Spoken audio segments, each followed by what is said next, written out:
Hey, today we're going to continue talking about equations of lines, and we are going to talk about a couple unique type of equations of lines. We talked about some other unique scenarios like lines that are parallel and lines that are perpendicular.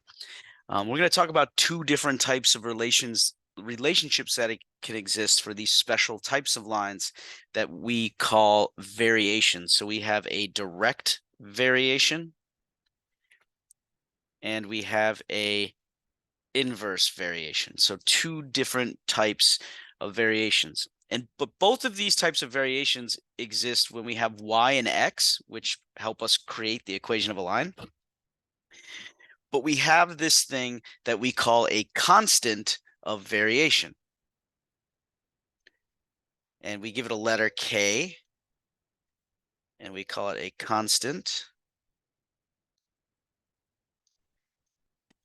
of variation.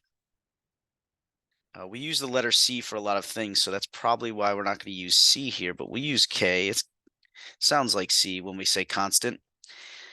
And so it's this number that is relating y and x, creating a line, or in the inverse variation, a curve that I'll show you. We don't need to know too much about it, just to be able to recognize what it looks like when we write the equation.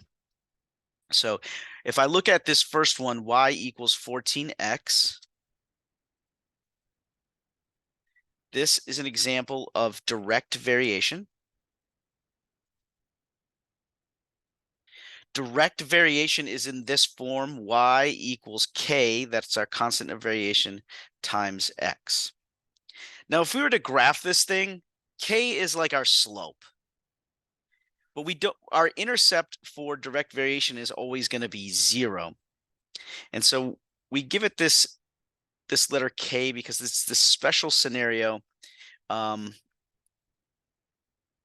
called direct variation. So in this case, in our example, k equals 14. And in the next lesson, we'll talk about solving to figure out what is k if we know we have direct variation.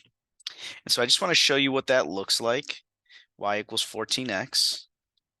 It's not unlike anything really that we've seen so far this year. It's just a linear equation, a straight line. K is positive, so it's going to go up to the right. We've been talking about lines in y equals mx plus b form. B was the place where we crossed the y-axis. Well, in that case, it's 0, which is why we don't have anything at the end here. And we have this unique relationship called direct variation. Inverse variation shouldn't look like direct variation because here x is in the bottom of a fraction. So it's in the form y equals k over x, where x is always in the bottom of the fraction. And so in this example, k is 3. Our constant of variation here is 3. And now we have an inverse variation, which is going to look different than what we've been doing. So let me do y equals 3 divided by x. We talked a while ago about relations and functions. A straight line is a function. An inverse variation is also, here we also have a function.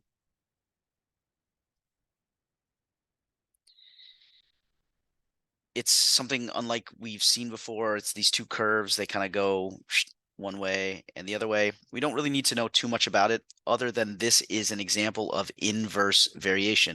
And we do need to know that inverse variation is a number over x. So sometimes those will be presented in slightly different ways. So if we look at number 3,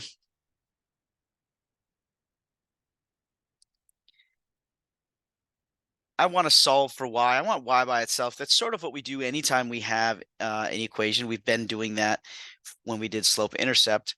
So I have a -7 over here that's doing some dividing. So I want to bring it to the right side of my equation. And when I bring it to the right side of my equation, it's going to stay -7, but instead of dividing, it's going to be doing some multiplying. So we're going to get something like this.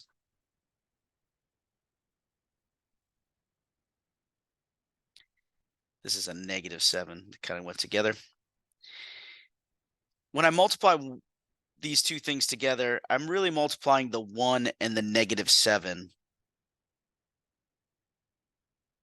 And so this is what I end up with. This should look like the last example I had, and this is inverse variation.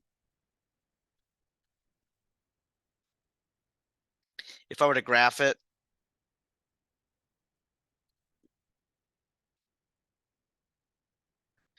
it's got that funny looking little curved line in two different corners, like our blue one did. That is inverse variation. Again, in this example, we want to get y by itself. Right now, x is multiplying y. So if we want to bring x over here, it does the opposite operation, which multiplies times 3. I said that completely backwards. Sorry about that. X is multiplying, like I said, but when we bring it over here, we want to do it the opposite, not the same. We want it to divide. Sorry about that. So it is multiplying now. When we bring it over, we want it to do division. So again, we have another inverse variation. And actually, if you wrote down the second problem we did, it's the same, just presented in a different way.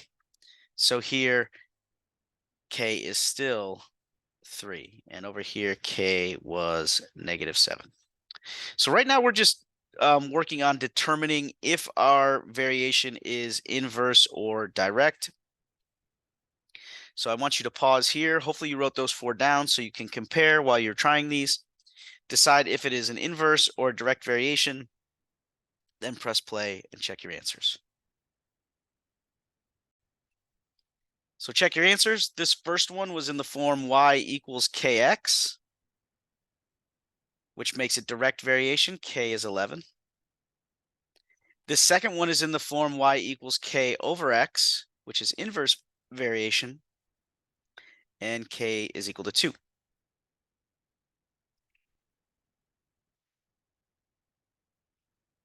So as always, if you have any questions before you move on to the practice, please do ask. If not, go ahead and do your practice on paper first, and then ask me to look at them before you enter them into Edpuzzle. Take your time on these, and good luck.